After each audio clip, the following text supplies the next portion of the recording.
All right. Good afternoon, everyone. Welcome to our talk on cloud tasks, point-to-point asynchronous tasks across microservices. My name is Vinod. I'm a product manager at Google, and I'm co-presenting this talk with Braden Bassingthwaite, who's a chief architect at Vendasta, and Bart Hazer, who's an engineering manager at Google. A quick housekeeping note, all of you have been attending the conference, and we have a dory for question and answers. So as the talk goes along, please feel free to add your questions on the dory, and we'll answer it at the end of the talk. So let's get started. So here's a brief agenda on the talk. We're going to give you a brief overview on the journey of building applications from monoliths to microservices. And then in that journey, why there's a need for building a task queue in the process. And then eventually, we're going to talk about Vendasta's journey with Google Cloud Tasks. And then talk about the salient features of the product, and then provide you a quick demo, and then wrap up with Q&A. So the first phase, the journey of building applications from monoliths to microservices.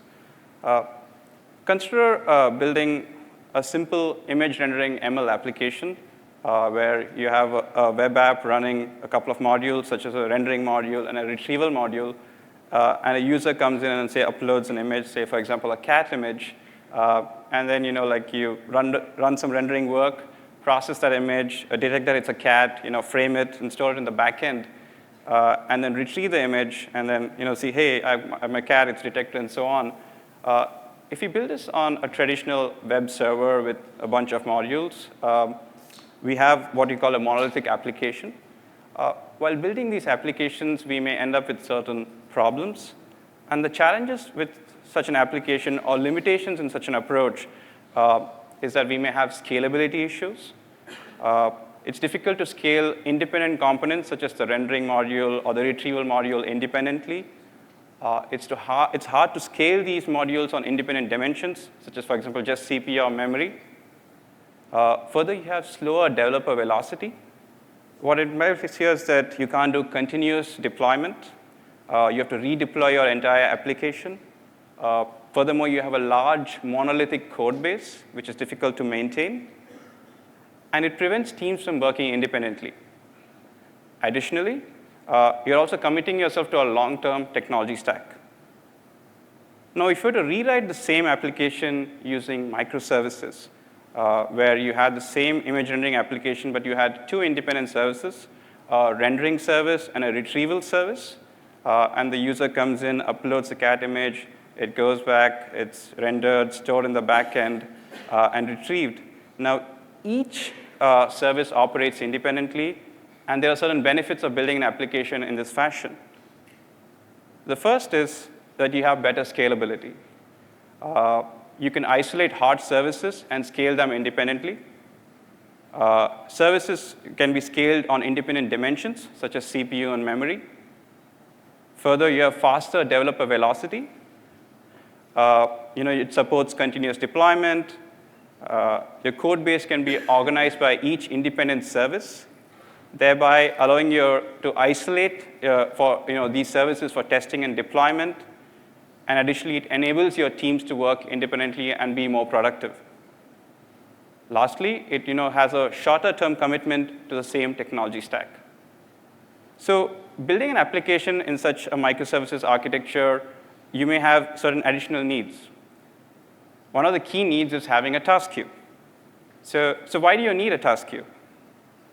For example, if you go back to the same image rendering application, and suppose your rendering service was rendering 100 images, and say in a single loop, imagine if there's a failure in even one of the images, then you have chances of failure, your application could break, and so on.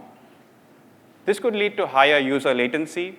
Further, you have lesser guarantees of making sure your images get actually rendered, and a single point of failure can break your entire application.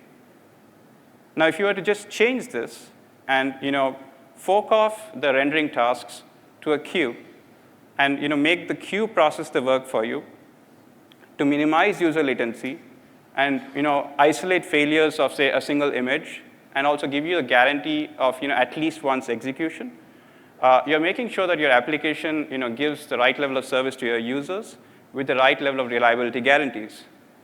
think of this as like just the way you would fork off threads while writing your application in any programming language.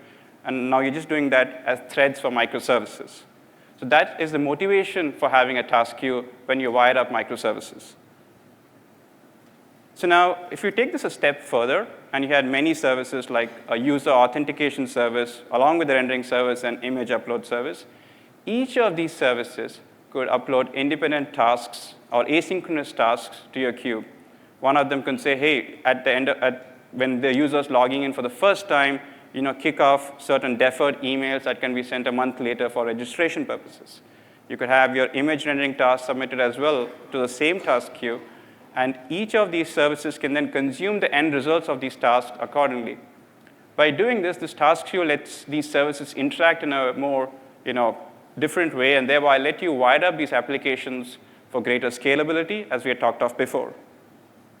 So given this context, I would like to now invite Bart, who's a customer trying to build an image rendering application, and he wants to check if Google can help him in using a task queue in the process. If I'm a developer breaking my monolithic application into microservices, does Google have anything that helps me minimize the end user latency? Yes, we do. Can I fork off tasks to be done in the background?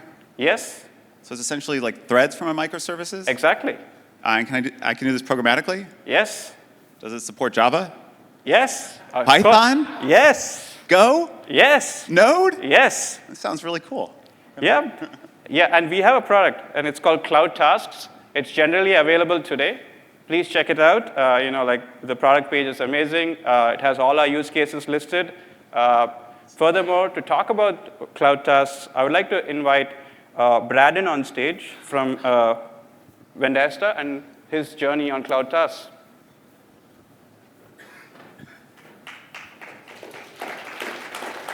Awesome. Thank you, Braden. Thank you, Vinod. Very excited to be here. All right, I'm Braden Bassingthwaite. I'm the chief architect at Vendasta. And I wanted to just give you kind of a brief overview of our experiences with Cloud Tasks kind of over the years of our company. I also want to talk about how we also did uniform task scheduling with BigQuery as well as Cloud Tasks. So just kind of give you a brief introduction to Vendasta. We're in Saskatoon, Saskatchewan, up in Canada. And we build a white label platform for companies to sell digital solutions for local businesses. So kind of for the purposes of this demo, you can just really think of, we build products for local businesses, whether that's restaurants or doctors or maybe car dealerships, just a local business. And so we've been around for 10 years now, and kind of when we started as a company, it was really about the time that App Engine was released by Google. And so ever since then, we've been an App Engine customer, but even just more just as a GCP customer. And we've really utilized all of the products. And we probably use them all, maybe except for genomics. And kind of in the last couple of years, we've been migrating from kind of this App Engine, Python, Cloud Data Store.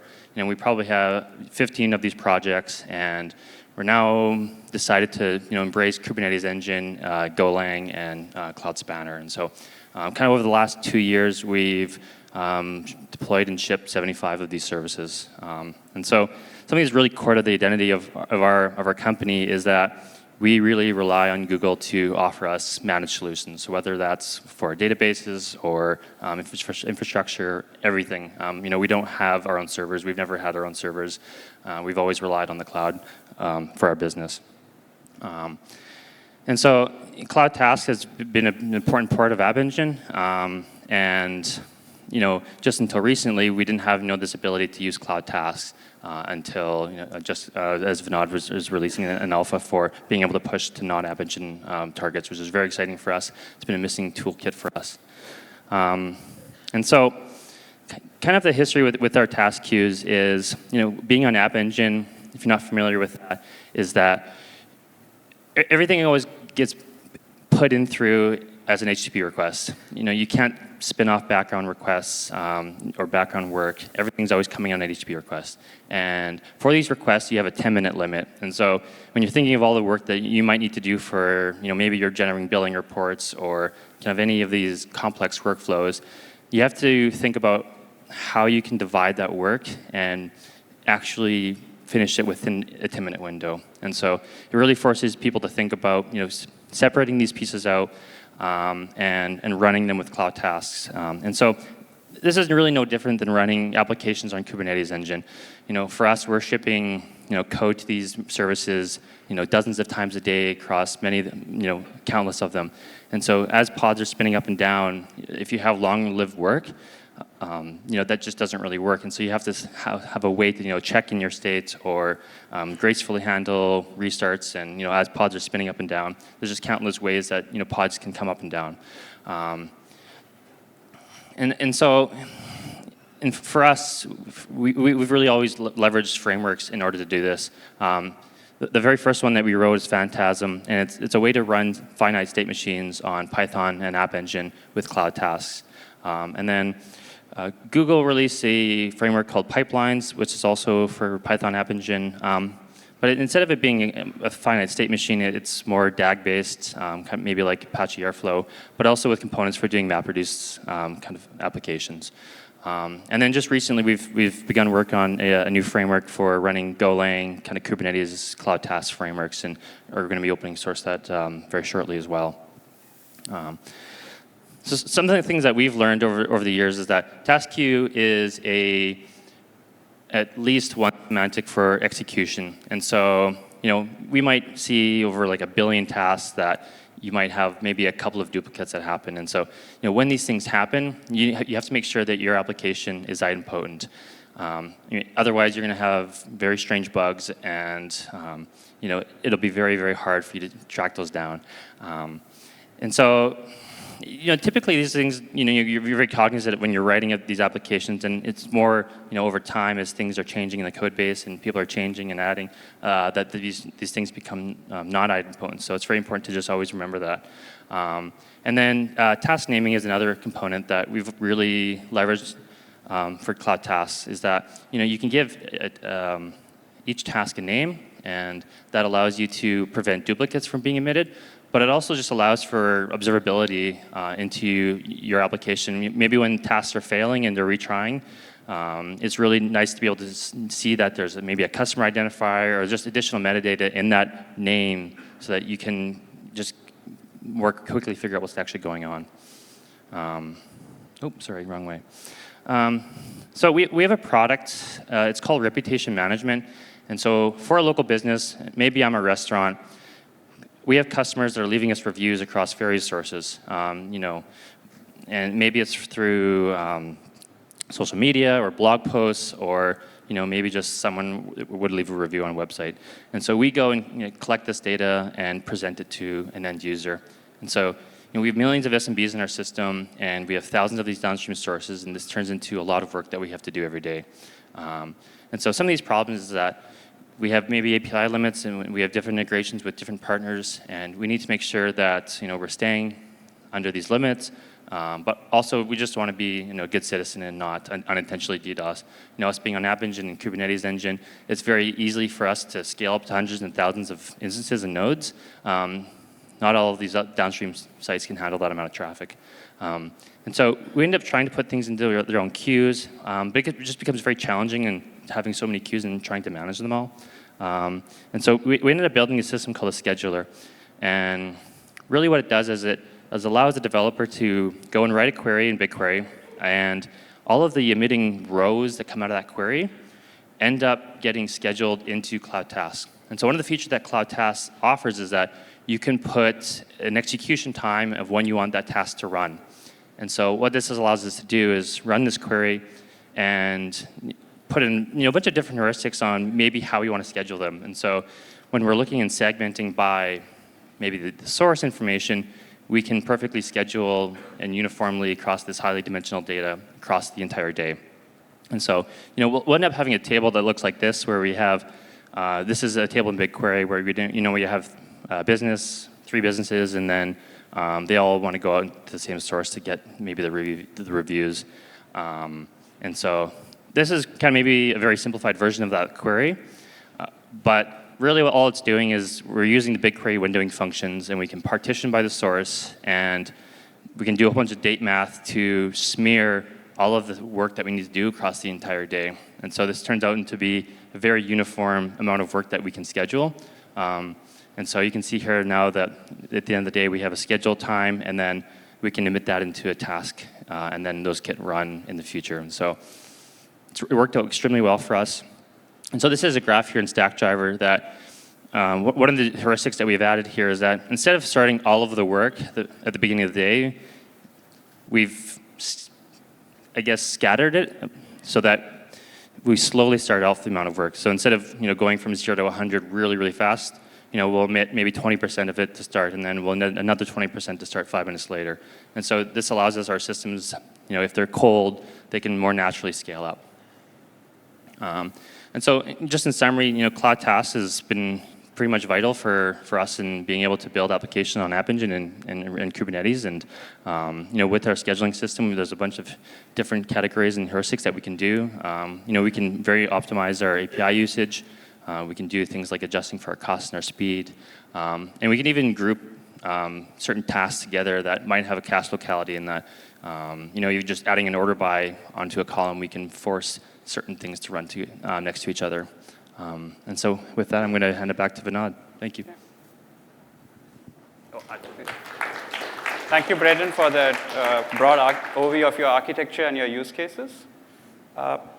Moving on, I would like to now do a more deep dive of Cloud Tasks and its key salient features. Specifically, I'm going to talk about Cloud Tasks being a point-to-point queuing system for asynchronous tasks across microservices. To be more specific, what it provides you is reliable task offloading. You can dispatch your long-running tasks. It's fully managed, completely serverless, and pay for what you use. Furthermore, it provides you important rate limit and retry controls. This is very important in queuing systems when you have multiple services, one after the other, and tasks need to be dispatched through those services. These rates can be configured and customized based on your needs for your system. I'll elaborate more on that as we go through this talk. Furthermore, it provides you for flexible routing with HTTP and HTTPS, as well as with authentication. So you can reach any endpoint within Google Cloud as well as your on-prem systems. So going back to our image rendering application, you can now fork off your image rendering tasks to Cloud Tasks in Google Cloud, and you can do it reliably, fully managed, and pay for what you use. And you can access Cloud Tasks using various client libraries across a broad range of programming languages. You can also use a REST API. Further, you can configure and monitor the queues using an intuitive CLI commands. And we have a really good monitoring dashboard that helps you track the progress of your tasks in your queue and take corrective action whenever necessary. So now, diving deeper into some of the features of the product itself, scheduled task delivery is an important feature that Cloud Tasks provides. Imagine you're a company that has a subscription service, and a user signs up at the start of the month for a free trial period. And at the end of 30 days, you would like to probably send out a reminder email encouraging the user to move from of the free tier to the paid tier. Then when the user signs up, you can schedule those tasks 30 days in advance to be triggered by Cloud Tasks. And you can trigger a Cloud function to send that email out at the end of 30 days, and remind the user to maybe try out the paid version of the product and so on. Many of our customers use the product for this use case, and hence I wanted to highlight it out. The next feature is rate controls, and I'm going to spend a couple of slides on this as this is important. So imagine Cloud Tasks or any queuing system dispatching tasks at a certain rate, for example, 10 tasks per second and so on. You can do it at that particular rate, or you could set configurable parameters and then maybe cut down the rate to maybe a lower rate and dispatch it at that rate. Why is this important? For example, in queuing systems, assume that you have a bunch of services stacked one after the other. and each one has a different processing capacity. So for example, here, service 1 has a capacity of 10 tasks per second, and service 2 has a capacity of 5 tasks per second. But if you start dispatching tasks at, say, at a much higher rate than the weakest link in the chain, then you're going to reach a state of a system not being in equilibrium. You're going to see a lot of failures, and then you'll have to take a lot of corrective actions to fix that issue. By having a queuing system that can help you dispatch tasks at the configurable rate to the most optimal link in the chain, you'll be able to set up a system for equilibrium, and the entire flow in the system, for example, here is 5 tasks per second. For many of you who work in supply chain systems and so on, this is very common. It's very much like inventory management, making sure that each hop in the chain has the right level of inventory and is processing the throughput at the right rate. And this is standard queuing system practice, but controlling that rate from the source of the entire system is very powerful, and hence I wanted to call it out here. Further, moving on, having good retry semantics. So going back to the email use case, like at the end of 30 days, if I were a subscription company, I really want to make sure that email reaches my users. So I want to make sure I have really powerful retry semantics. I want to retry many times. Not only that, during failures, I want to make sure that the time gap between the retries is minimal, and I also retry for a certain period of time. So I can set really intuitive parameters in Cloud Tasks to make you achieve that goal. Similarly, you may have certain tasks or long-running processes that may not be as user latency specific and maybe delay tolerant. For example, if you are running ML model training workloads that are dispatched in the night, and then the model is stored eventually in the cloud, you want those things to run, but you don't want, you may have more delay tolerance. So you can set, like lesser number of retries, maybe the intervals between the retries are longer, and you may retry over a longer duration. And by having configurable parameters to help you achieve those goals is something that Cloud Tasks provides you. Furthermore, and lastly, flexible routing is something that I'd spoken about before. So Cloud Tasks lets you reach multiple endpoints over HTTP or HTTPS, as well as with OAuth and authentication across different services in the cloud, such as Cloud Functions. If you have a microservice running on Kubernetes, you can reach that. Further, we've launched new serverless offerings such as Cloud Run and Cloud Run GKE in this conference. If you have your service running on that, you can reach there, as well as your on-prem systems. By letting you reach these broad range of services across the cloud and on-prem, Cloud Tasks lets you enqueue tasks from anywhere and reach these services. So with that, I would like to now move on to a demo, demonstrating some of these features, and then we can move to Q&A. So could we move to the demo slides? Perfect, thank you. So I wanted to give you a brief overview of the demo architecture before I start demonstrating key use cases. So what I have here is the same image rendering application where in step 1, a user submits an image.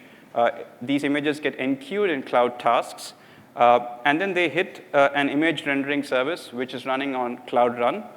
Cloud Run is our serverless offering, which we launched in Cloud Next. And the reason I picked Cloud Run is it easily scales up and scales down to 0. So if you don't have any requests coming in, it'll scale down to 0, and it's truly serverless. And this particular image rendering service pulls up images from cloud storage in step 3, sends the data to an object rendering microservice running on Cloud Run and GKE. And Cloud Run and GKE is the Cloud Runner experience, but it's on GKE. And the reason I've chosen that is because I want to do this processing on a GPU, because I want to do it in seconds, and GKE lets you do that. You can configure a GPU node pool and do very quick processing, and that's the benefit of the cloud. And the end result is then eventually stored in cloud storage. So I wanted to give the audience an overview of this architecture before I step into the demo. So to start off with, I'm going to start with the base use case. So what I have is a Cloud Task queue. Like in the UI dashboard, I have 0 tasks running, and then it gives you a brief overview of the different set of tasks in your queuing system, the rate of your queue, and so on. And what I'm going to do is I'm going to basically do this particular basic task. So basically, I'm going to create a task which submits an image and then renders it and gives you the detection that it's a cat. So the way I'm going to do it is I'm going to go into the demo directory, start off with my initialization script, and then submit a request using the Python client library. So I have a script which makes a Cloud Task invocation. It submits a request to a URL, which is on the Cloud Run service, and it mentions that I want you to render this particular image. So I start off with that. So you see that a task got created. I go into the UI, and I see, OK, it got created, and it got completed as well. It was very quick. So I'm going to do it again. So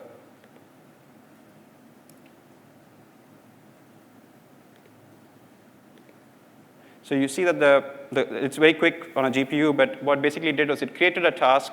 The task started running, and because it's running on a GPU, it's fairly quick. And you see that the task got executed. And I want to now take you to the output folder. And here you have your cat image rendered. So it's like the rendering is done on TensorFlow on the GPU node pool. It says that it's a cat. It's predicted with 99% probability.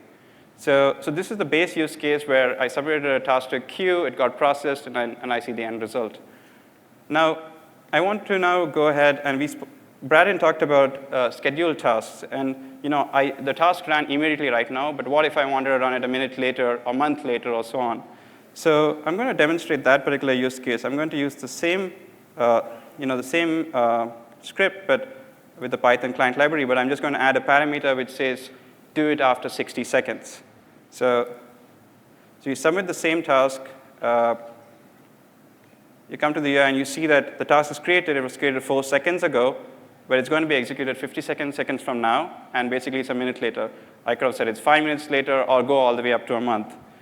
And in the interest of time, I'm going to just click through, and you can actually, you don't need to wait. You can actually start running the task immediately if you want to. So I'm just doing that right now as well. So this is interesting. So we did. So now we saw that these tasks were getting created, and each one had a task ID. This task ID was basically a number generator ID that the system generates to uniquely identify a task.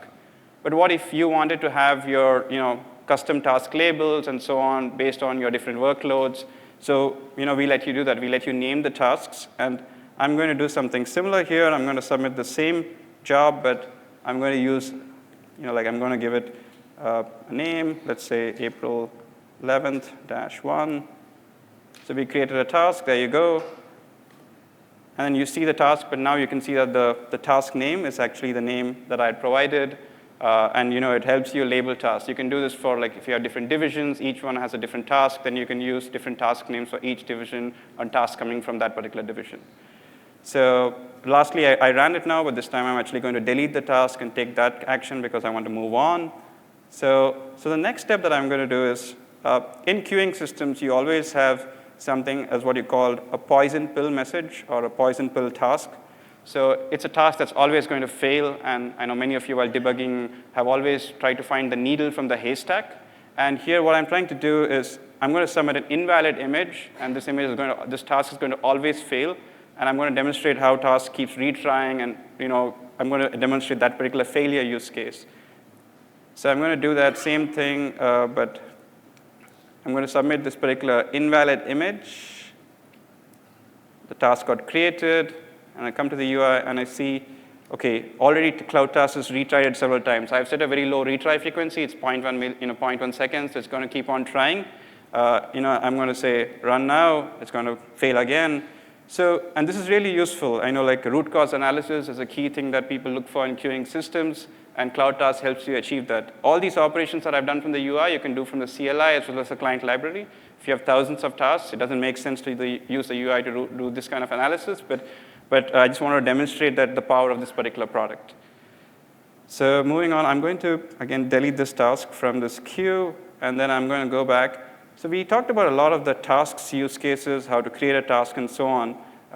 And we said that we could also do monitoring, and monitoring from the CLI. So I'm going to look at try to look at the list of queues in my current system, see what their state is, what their max rate is, how many parallel tasks can they process at a given time, what is the number of retry attempts that they can do. It's a configuration, but this particular summary command helps me display that.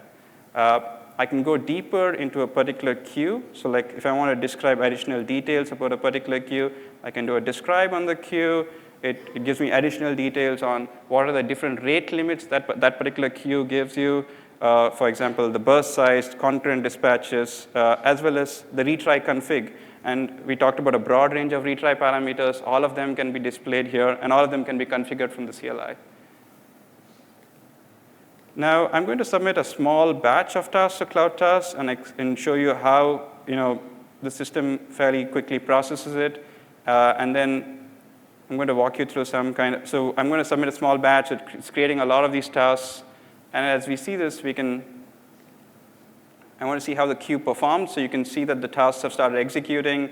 It's fairly smooth. It's fairly quick. It's on the back end, you have Cloud Run, so that's spinning up more instances and scaling up as per the needs. And because it's processing it on a GPU, it's fairly quick. So we have wired together these microservices using this particular task queue. And because this is deferred task execution, when the tasks are not there, those serverless instances as well spin down. So it's completely in the cloud as well as serverless, and that's pretty useful in the power of this particular tool. So some of the tasks have failed, so you can see that quickly retrying. They bubbled up, identifying the root causes, the needle from the haystack. So that's the demonstration of these use cases as well. I want to move on with the demo, but you can do a bunch of other operations. I can delete independent tasks, but I could also delete all the tasks in the queue at one shot using the purge command. So that's what I'm going to do right now to move on with my demo for the next use case. So these are some of the things that you can do. It's pretty quick, pretty fast, and it does a lot of things like retry and rate limits. Now, the next thing that I'm going to demonstrate is, so I know that my queue can dispatch tasks at a certain rate, but how do I determine what is the optimal rate of this entire system? And I'm going to run a small sensitivity analysis using my queue with the end microservice. And what I've done is I've forcefully disabled auto scaling at the end cluster, the GKE cluster, so it won't scale beyond a certain point. And I'm going to try to figure out what the max throughput of the system is. And I'm going to experiment that using Cloud Tasks and figure that out, so that I kind of find the optimal flow of the system and set the rate to that particular value. To start this, I'm going to start step by step. I'm going to first set the rate to a really low value and set it to like 1 task per second. So I'm going to set that. And along with that, I'm going to then start firing a bunch of tasks, thousands of tasks, to this particular queuing system.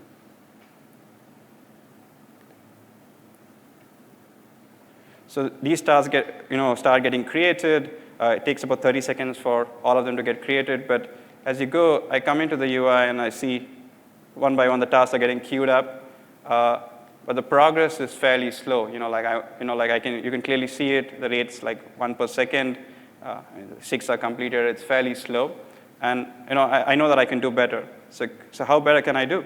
So let's do 10x of what I gave. So let's try to set the value to maybe 10 tasks per second and see if that helps us. I need to go to the demo directory. 1 second. OK.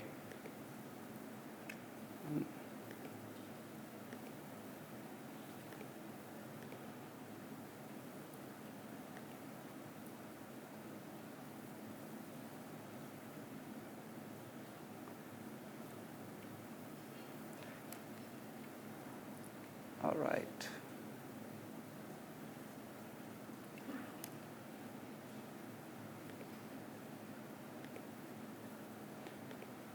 So it takes about a couple of seconds for the command to get initialized. But in the process, so what my goal is to set it to a higher rate. And as I set it to a higher rate,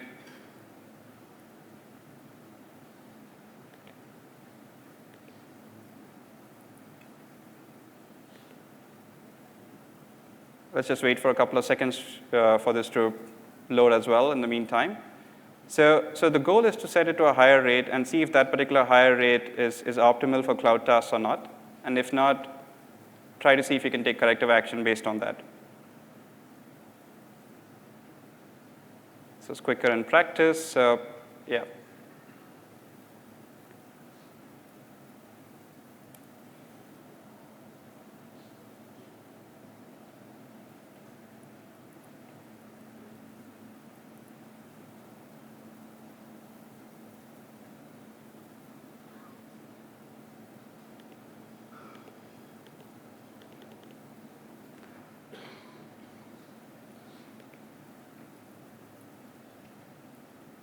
All right, I'm going to set it to a different queue.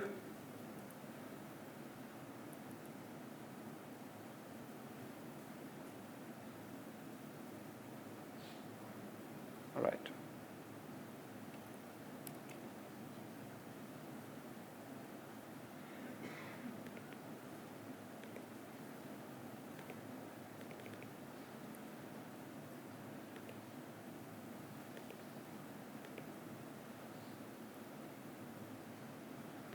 All right. It takes about a minute for this to set up because I've set up some QPS limits based on the end dispatch rate, so apologize for that delay. So yeah, there we go. So we got the rate set, and we see that the higher rate is set here. So as this higher rate is set, what we need to understand is, okay, I was doing 1 per second, now I've done 10 times, and this 10 points per second, this rate is also good, but I wanted to understand, like, is this good enough? And we can see that at the output queue, we also see the outputs getting processed, but the Cloud Task queue, I feel, could do better. And one of the things about this particular feature is that it helps you do a sensitivity analysis. So we have 10 tasks per second, and we can go all the way up to 500, and we want to find the optimal sweet spot.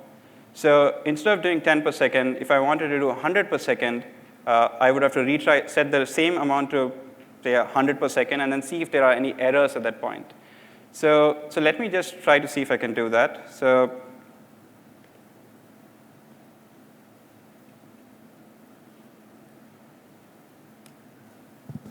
I've set it to 100 per second. And now at 100 per second, we still see that we are doing reasonably well. We are processing tasks at a certain rate. We don't see big stresses in the system. I can go to the output folder, and if I do a quick refresh, I see that the output is getting populated. So what does this imply? So is Cloud Task doing really well? How do I know that if I can set a higher rate, is that higher rate really much better? Can I do like 5 times this particular value? Can I set it to 500 per second, and so on? So the only way to do that is you experiment with that value, and then you try to see if there are errors, and then you kind of figure out your optimal sweet spot with that particular experiment. So I'm going to now set the same thing to 500 per second.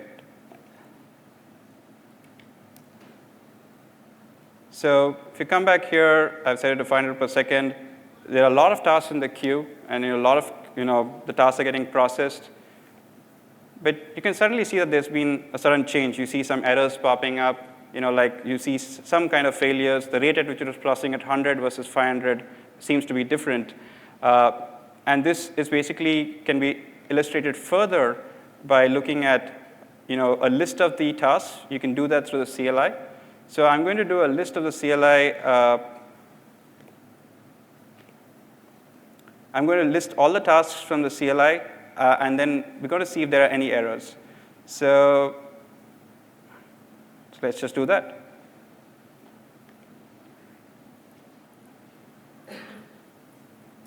So what I've done is I've just run a command which lists all the tasks in the queue at this point.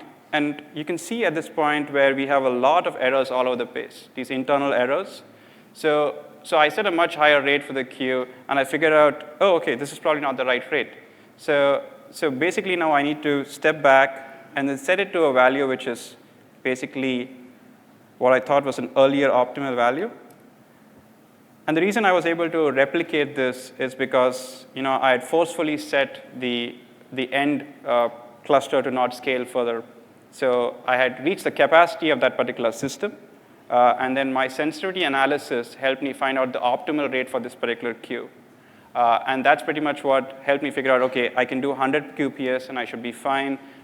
If later on something comes up where I need to reduce it further, increase it further, I can configure it and take corrective action as necessary. So that was the demo. Could we switch back to the slides, please?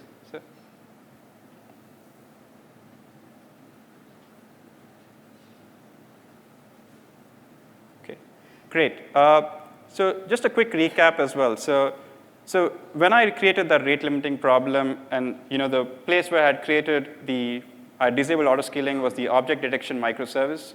If you have any other service where you have such rate limit concerns, like if you're hitting an API or where there are API limits or so on, you probably need to have some kind of rate limiting from your source to make sure you don't reach those API limits for cost-saving purposes, or even, like in this case, scalability purposes. The corrective action I took was I reset the rate limit, but you could actually do something else as well. You could double the capacity at your end service. You could double your GPU node pool. You could do vertical scaling and move from a GPU to a higher GPU. And you can then drain all the tasks from your queue. It all depends on the user's needs. Like if there are two personas who are using this particular product, one is a user who's in queuing tasks from an application perspective, and a sysadmin persona who's actually monitoring the queue. The sysadmin can take corrective action depending on what needs to be done. He can increase capacity, or he could limit rate depending on the need of the hour. So moving on, I wanted to summarize Cloud Tasks as a point-to-point queuing system for asynchronous tasks.